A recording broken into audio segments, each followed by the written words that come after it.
If you see a man with crooked antlers, you need to read this as a matter of life and death. Part 1. I sit down, pop a piece of spearmint gum and watch the woman across from me. She's nervous, her hands are fretting in her lap and her eyes are bloodshot. Long night. I ask.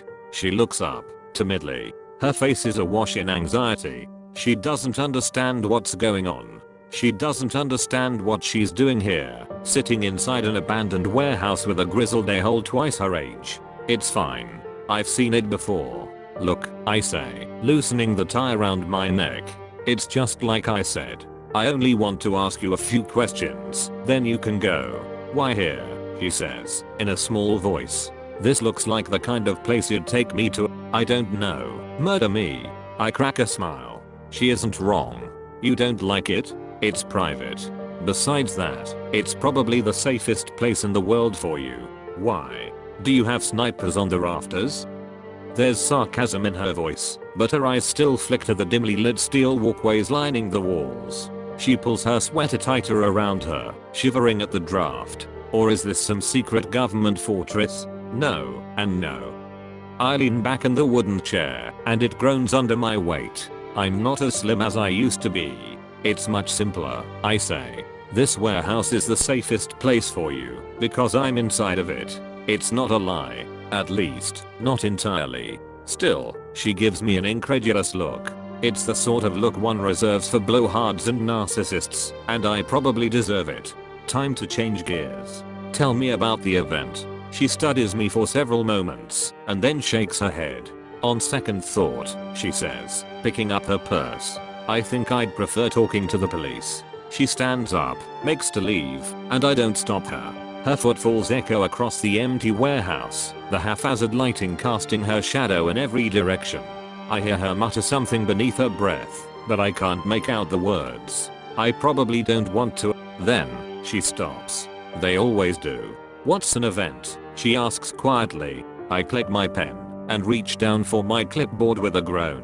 My last job really did a number on my ribs. An event, I explain, is a paranormal phenomenon, most commonly characterized by contact with a sentient entity. To use a more common turn of phrase, it means you stumbled across an urban legend. She swallows. At this distance, I can just barely make out her expression, but I already know I have her. I bring my pen to my clipboard and clear my throat. You said your name was Amanda Haynes, correct? Yes. I scribble it down on my form. And the event occurred 2 nights ago, just outside city limits in the Cascade Mountains. Her sneakers patter across the concrete floor as she returns to her chair. Her expression shifts, gone is the nervous shyness, the small posture and the darting eyes. She's staring at me now. She's deciding whether she's in or out. Yes, she says at length. It was in the woods. We were camping. I check 3 more boxes on my clipboard. Stupendous. So far the location matches up with previous sightings of the beast. I sigh, resting the clipboard on my lap and place my pen on top of it. Why don't we start from the top? Before we do, she says, narrowing her eyes. How do I know I can trust you? This feels so bizarre. I offer. Dramatic. Like I'm in an episode of the X-Files. Fair point. You've seen my badge. Badges can be faked. I bring a hand to my face, tracing along deep scars. How about these? You don't get these working for television. She's quiet, skeptical, and her eyes drift down to the clipboard on my lap. She's analyzing it, determining if it's a real government form or not. All things I've seen before. She wants to believe, but she isn't ready yet. Let me ask you this, I say, handing her the clipboard. She begins looking it over. When you told the search and rescue team a monster attacked you, did they believe you? Her eyes meet mine, and I see it, the surrender. She knows as well as I do that I'm her only shot. What she doesn't know is she's my only shot too. I've been looking for this legend for close to 40 years now. One might say it's been my life's work. I see your point, she concedes. Let's get this over with. She passes the clipboard back to me, and I click my pen, bringing it to the box labeled encounter. Alright. You said that you were camping. Who was with you? Just Rachel, she says. Her eyes are filled with something. Guilt, maybe. We'd been friends since elementary school. We hike together pretty often. Ah, I say, noting her name on my clipboard. Rachel Tully, correct? The victim. Amanda nods. We went up to get a break from the doldrums of city life. Rachel just got out of a pretty serious relationship, and I didn't want her cooped up in that apartment, stuck with all those memories. Her voice cracks. Emotion spills into her words. I suggested we take the weekend and go for a hike into the Cascades. There's an old trail we spotted the last time we were up there, just off the main path. I said we could follow that, see where it leads us. She brings a sleeve to her face, wiping at forming tears. Rachel didn't want to. She said she was too depressed to shop for groceries, much less go on such a big hike. I convinced her eventually, though. I say quietly. How long was the hike? I don't know. It was a really old trail, overgrown in parts. There weren't any mile markings. Ballpark it. 8 miles, maybe. We left early that morning, and it took us 7 hours to get up there. I whistle, scratching at my gut. That's quite the walk. It's not that bad, honestly. We'd both done longer hikes, on harder trails. We actually didn't go as far as we intended. Why is that? We came across an old cabin. It was run down, with shattered windows, and it looked like it hadn't been lived in for decades. My heart pounds in my chest. I swallow the excitement before it has a chance to leak into my voice. I'd gone looking for that cabin 100 times. It was never there. A cabin? She nods. Her eyes leave mine. They are gazing off at some distant point on the ground, transfixed. She's replaying the memory. We figure it must have been an old ranger cabin, which would explain the overgrown trail that led us there. She pauses, her mouth hanging open, words struggling to break free. Rachel suggests instead of using our tents, we could just stay inside of it. I remind her the windows are busted, and it's the middle of November. Plus, it's probably filled with spiders. She says all the better. Let's set up our tents inside the cabin. Double the protection. Amanda gnaws on her bottom lip, her voice growing smaller and smaller with each passing sentence. There's dark clouds above us. It was supposed to rain, but it looks worse than that now. A lot worse. It looks like a storm's coming, so I agree, and we head inside to check the place out. What did it look like on the inside? I ask quietly. It looked like a nest. We spent some time walking around it. It isn't very big, there's only a handful of rooms, but there's branches and leaves all over the floor. Every step we take, there's a snap of a twig. The entrance leads through a small kitchen alcove, with a wood stove and dining table. Past that it opens up to a living area with some rotting chairs, and at the very end is a bedroom filled with splinters from a broken bed frame. The place is a mess. The layout sounds familiar. I can almost smell the cedar and feel the toasty warmth of the wood stove burning during cold December evenings. I check out the bedroom first, she says. I spot a couple of shattered picture frames. Call it the millennial blogger in me, or call it dumb curiosity, but I'm drawn to them. One is old, yellowed and faded. It looks like it could be from the 30s. It's a picture of a young man and woman, dressed to the nines. Probably their wedding day. She smacks her lips, and then looks up at me. Do you have anything to drink? I nod. Of course. I reach down and unclasp my briefcase, opening it up to reveal a flurry of documents and 3 water bottles. 2 filled with water, 1 filled with a black grime. I grab the 2 filled with water, crack them both, and pass one to her. We both take a sip. Thanks, she says, wiping her lips. All this talking works up a thirst. Not surprised. So far it's an interesting account. I'd like to hear more. She nods. The other picture is more recent. I mean, still old, but not ancient. She laughs, but it's a nervous self-conscious laugh. It's a photo of an older guy and a young kid with this mess of black hair. The 2 of them are standing outside the cabin holding rifles. Interesting. Yeah, I figure it's probably the ranger that lived there, back when the cabin was operational. Before I can check out anything else though, I hear a snap. It sounds like wood cracking in half, and then a crash. I drop the picture frame and Rachel starts screaming from the other room. Screaming? I lean forward, my pen scratching at the clipboard. It feels too early for the callous man to appear. Certain criteria haven't been met. Still, If the work of my late colleagues has taught me anything, it's that legends can evolve. I keep an open mind. Amanda nods. Yeah, she's screaming bloody murder. I storm in there, my bear mace in hand, expecting to see a wolf or cougar or bear, but I don't see anything.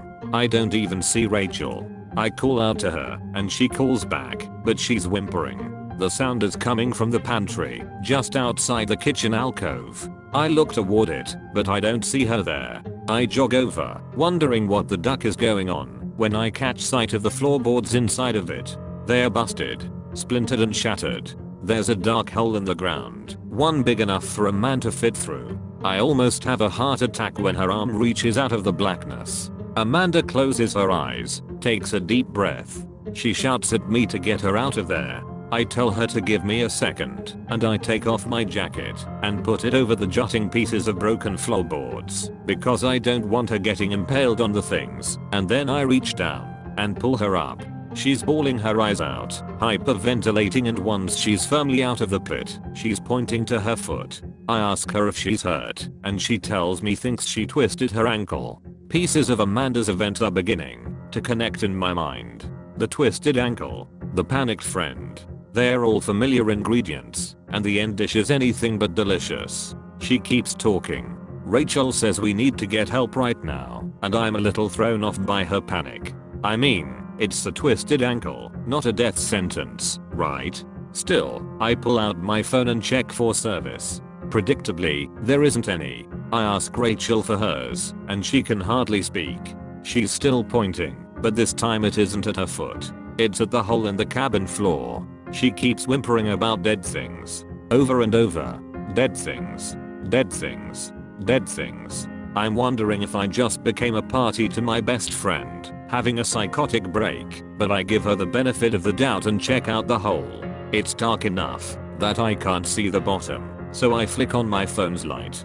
Her fingers play at the tips of her hair, tugging at it. It takes me a bit for my eyes to adjust, but once they do, my blood goes cold. There's bones littering the ground. Deer bones. Rabbit bones. Then there, at the edge of my vision, I catch sight of a human skull. I'm swearing up a storm, and my imagination's going haywire. Rachel's hysterical, and I'm feeding into it. Both of us are repeating the words back, quote what the duck, like it's a personal mantra. Amanda takes a breath, holding it for a few moments. There's goosebumps on her arms. Even reciting the account is beginning to work her up. She exhales. Then I remember I'm not living inside of a horror movie. I remember what I thought Rachel was screaming about in the first place. I tell her to relax, that it's probably just a mountain lion or grizzly's dumping ground. In the basement?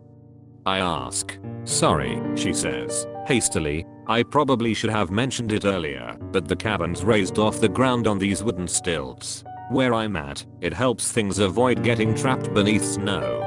There's a crawl space beneath it. I figure an animal was probably using the crawl space as some sort of shelter. I check a box on my form. The story matches up, so far at least. The cabin is identical to the one in my memories. The question is, did she really encounter the callous man, or some rabid wolf? A human skull is a promising detail, but it's not like predators don't occasionally snack on hikers. A logical conclusion to draw, I say. Does it calm your friend down? Yeah, Amanda says with a nod. Rachel starts to breathe a little slower. She relaxes a little. Eventually, she's ready to try standing, and she can, but just barely. She limps over to a dusty wooden chair near the fireplace and sits down in it, grimacing. She tells me she doesn't think she can make it back down the mountain. There's a crack of thunder in the distance. I walk over to the windows and see the sun turning a blood red, setting over the tree line. Storm clouds are rolling in. Rain starts pitter-pattering on the cabin roof. Rachel's groaning in pain, and she shows me her phone. It doesn't have service either. You were picked up by a search and rescue team, weren't you? Yes. How's that? If you had no way of contacting them, you weren't gone longer than anticipated. Amanda sighs. I was just about to get to that, actually. There's an undercurrent of annoyance in her tone. She clearly doesn't care for interruptions once she gets going. I lean back in my chair. All the better for me. Like I said, Rachel and I go on these sort of hikes pretty often. Me more than her, but still. I come prepared. All weather clothing, bear mace, flint and steel.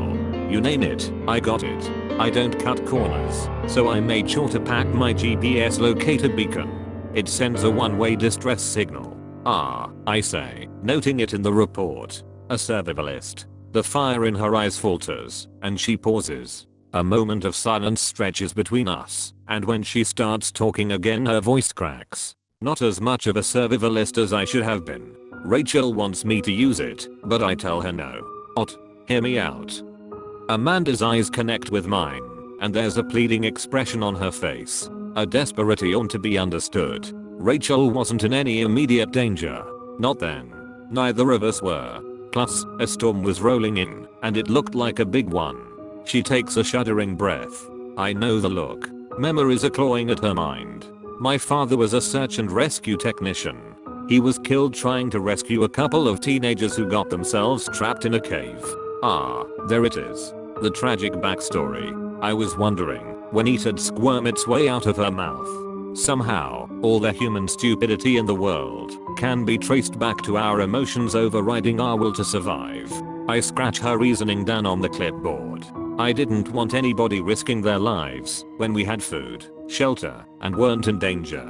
I told her no way. I couldn't have that blood on my hands if something went wrong, and she trails off. And Rachel understood. Amanda gets quiet. She's staring at me, and there's that same look I've seen 1,000 times before. I want to roll my eyes. I want to spit in her face for being such a naive idealist, but I hold it down. Instead, I plaster an understanding smile on my lips, and nod my head sagely. You made the right choice. It was the only choice you could have made, knowing what you knew in that moment. It works. She perks up. Yeah, I suppose. So the two of you decide to stay inside the cabin then. You're not worried about the bear or cougar using it as a snack bar might swing by? At that point, we don't really have another choice. I'm the outdoorsy type. I've seen storms, and I know that the one coming our way is going to be a big one. We decide the cabin's our best bet, but we take precautions. I keep my bear mace close by, and we close all the doors. A cougar isn't going to open a door, and a bear might break it down, but only if it feels it needs to. It's far more likely to wander into the crawl space, safely away from us. Sure. Makes sense. I decide to put an extra layer between us and the front door though, just in case. I clear out the busted bed frame and sweep the splinters from the bedroom floor. Then I get to work setting up the tent. Her voice dies. Memories are calling to her again. Difficult memories. What happened? I ask, the hairs on my arms rising. Did you see something? She nods.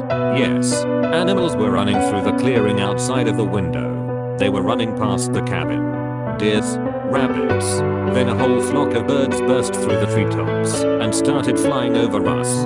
I lick my lips. Yes. This is very promising. My pen scratches at the clipboard in excitement. The callous man has a defining characteristic, one unique to him in the realm of legends. He always comes from the same direction. Always. Which way were the animals running? Her voice is small, brittle. I barely hear it over the sound of my pounding heart. South, she says. I write the word and underline it 3 times. My fingers are shaking with excitement. My mind's racing. After so many dead ends and broken threads, so many killed and missing, it's finally coming together. I found one.